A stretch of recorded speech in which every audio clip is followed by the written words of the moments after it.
Magandang araw mga kakabsat. Samahan nyo nga po pala ako magtupi ng aking sinampay dahil ako ay maghahanda ng gamit namin papuntang Lalo bukas ng madaling araw. O diba, ang aga mag-impake? Siyempre, isibbo natin itong bag ni baby na nabili ko sa Shopee. Nakapili na rin ako ng susuotin niya. Medyo nahirapan nga ako dahil di ko alam kung anong babagay sa kanya. Basta ang alam ko, bagay kami ng asawa ko. Charot! Favorite color ko nga pala ay pink para sa baby ko, kaya pink ang idadamit natin sa kanya. Aba, natural, favorite nga, diba? O, ang tagal ko rin pinanunot kakabsat kung ano ang itutugot ko sa pupuntahan naming birthday-han.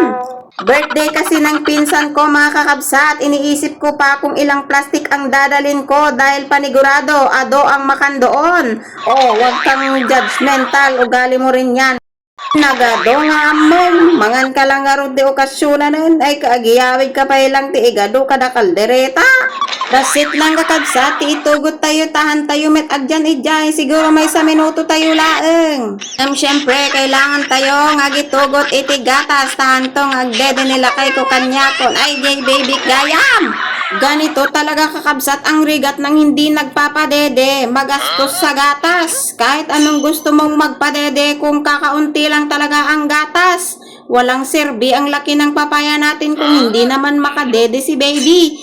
Kaya wala tayong maaramidan para talaga kanlakay lang. Ayan, inkabil ko na nga sa uneg ng bag ang mga gamit namin ni baby. Bigla ko nga hininto ang aking ginagawa dahil nagising itong si Jelicia. Hindi ko rin maawatan kung anong gusto ng batang ito. Kung wala naman akong ginagawa ay tulog siya. Ngayong may ginagawa ako ay gising ng gising. Talagang nag-iistorbo pa talaga. Yan, alas 3 na nga ng madaling araw, nagising na ako at syempre kitang-kita nyo naman ay nakabihis na rin ako, si baby na lang ang hindi. Kaya naman, ginigising ko siya para naman mapalitan ko na rin siya. Binati ko nga siya kakabsat ng good morning pero hindi siya sumasagot. Siguro hindi siya tinuruan ng teacher niya nung grade 1 siya. At ganun kakabsat ay kinuha ko na nga ang kanyang isusuot. Hindi ko na nga siya papaliguan kakabsat dahil madaling araw pa lang baka siya lalamigin, kaya ang ginawa ko kabsat ay nilabaran ko lang siya at ngayon ay preskong presko na po siya at tuwang-tuwa. Ayan, eto na nga ang outfit for today. Ayan, akala mo sino naman na aryod-aryod dito, naka-short pa. Bago nga kami umalis na kabsat ay nagpicture muna kaming tatlo. Alas 4 na nga ng madaling araw kakabsat ay nandito na kami sa gilid ng kalsada, naghihintay kami ng masasakyan. Ayan, umaga na kami nang makarating kami dito sa Lalo at ito nga, nadatnan namin yung mga nakakulong-kulong kanina. Nakahiga na ang Trisha, nakaupo na rin ang Bambi. Bay buti pa sila samantalang kami gutom na kaya naman kumuha na ako ng dikit at sinampul ko na agad dahil sa gutom ko dahil wala pa kaming kape. Tas makita yung kakabsat ang linis ng surroundings.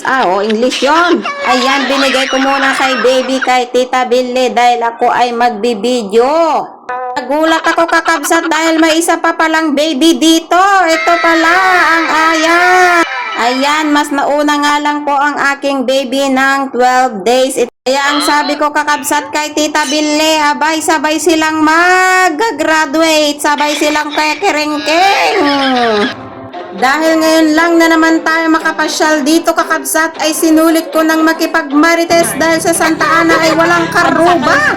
At dahil medyo makapal ang ating mukha kakabsat ay nagtimpla ako ng kape sa malaking tasa at sa kamamarites ko kabsat, hindi ko alam kung nakailang kape ako dyan.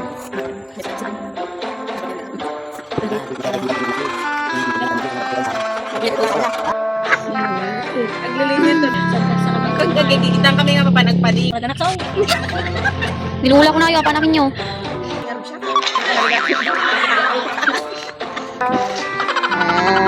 Ang ganda ni Trisha dito sa camera. Ayan, may meeting po dito. Di ko alam kung anong pinagmimitingan. Samantalang tong isa hindi alam kung saan isasabit ang kanyang duyan. Malamig sa utak, makapaikawat ni mapan aglaweng. O, tingnan nyo, may mga sitaw. Ay, ano ba to? O, sitaw. O, tingnan nyo naman, may patani. At saka yan, broccoli. Sana all. Ayan, Ano ba yan? Repolyo ba yan? Parang hindi naman. Repolyo. Tingnan nyo naman. Ang mga sasakyan namin ay kulong-kulong lang pero nakakabiyahe ng napakalayo. Mula Santa Ana hanggang Lalo. Barangay San Mariano pala dito. O, itutol ko kayo dito. Nakakamiss tumira sa ganitong ano. Ayan, ang auntie ko may mini store pa dito. Tao po. Guys, nagtakaw tayo. Pabili nga po ng ice candy. Ayan, pinatulog ko nga muna ang aking bebegas dito dahil tutulong po tayo sa pagluluto. At ito nga nakita ko ang napakabangong patani dahil tayo ay mag-uulam ng gulay. Agad-agad nga akong pumunta dito sa may kusina at gagawin ko na rin ang aking butchi para sa birthday ng aking pinsan. Binuhos ko na ang ating glutinous sa may maliit na planggana at sinabay ko na ang asukal. Nilagyan ko ng konting asin at hinalo-halo ko. Minekos-mekos ko. Nilagyan ko rin ng gatas at konting tubig. Nilagyan ko nga rin po ito ng kaunting mantika nang sa na hindi masyado magdikit-dikit sa ating mga kamay kapag minekos-mekos natin ito.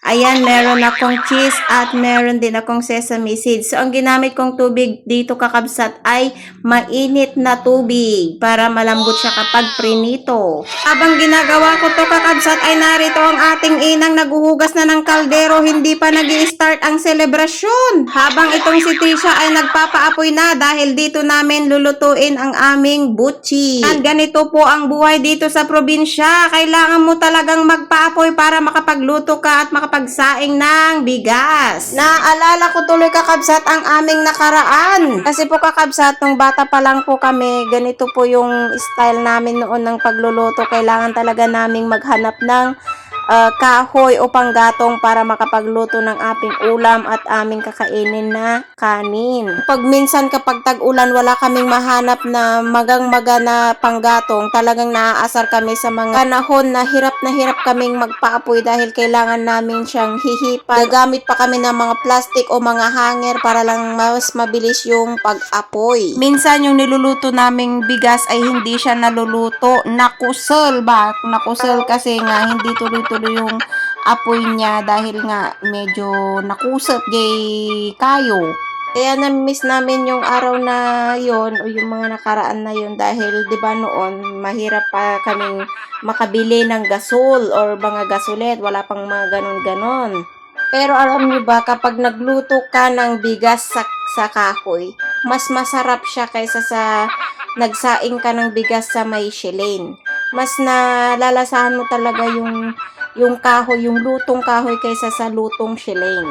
So, ayan, kumanta-kanta nga muna nga ako kakabsat dahil tapos na yung butchi at ngayon si Trisha, piniprito na naman niya ang ating lumpia. Nagugutom na talaga ako kaya naman kinanta-kanta ko na lang muna dyan para sakto mamaya pagpagod na ako, mas marami akong makakain. Charot! Ang kakabsat, as you can see, dito namin sa kahoy niluto lahat yung handa ng aking pinsan dahil sabi nga nila, mas masarap ang luto sa kahoy kaysa sa luto ng gas. At ito na nga, nakapag-prepare na sila ng magpagkain sa lamesa at ready na nga kaming kakain. Pero hinahanap namin si Princess, hindi namin siya makita dahil bago sana kami kakain, ay kakantahan namin siya ng happy birthday. Pero dahil wala siya, nagtatago siguro dahil isa rin na mahiyain. Kaya naman kumain na kami. Tapos nga kaming kumain ay naghanda na kaming papaalis dahil nga hapon na baka mawalan kami ng masasakyan. Pero yung mga iba naming mga kasama, sila Junjun, sila Anjun at iba pang mga kasama namin ay meron silang sari-sariling mga motor, meron silang kulong-kulong. Isamantalang kami ng inang ko ay magkukommute po kami dahil may baby po tayong dala. Bali, dito na lang po kami mag-aantay ng aming masasakyan papuntang Santa Ana. Kaya naman yung iba namin mga kasama ay nauna na. At ito nga si Jonard, hinihintay pa kaming makasakay bago sila uuwi dahil nakamotor sila ni Anjon. Baka pa da, nagkakabsat, baka handa kami sardenganan no kastoy lang ti kaduaming agparpara. As nagbagtik.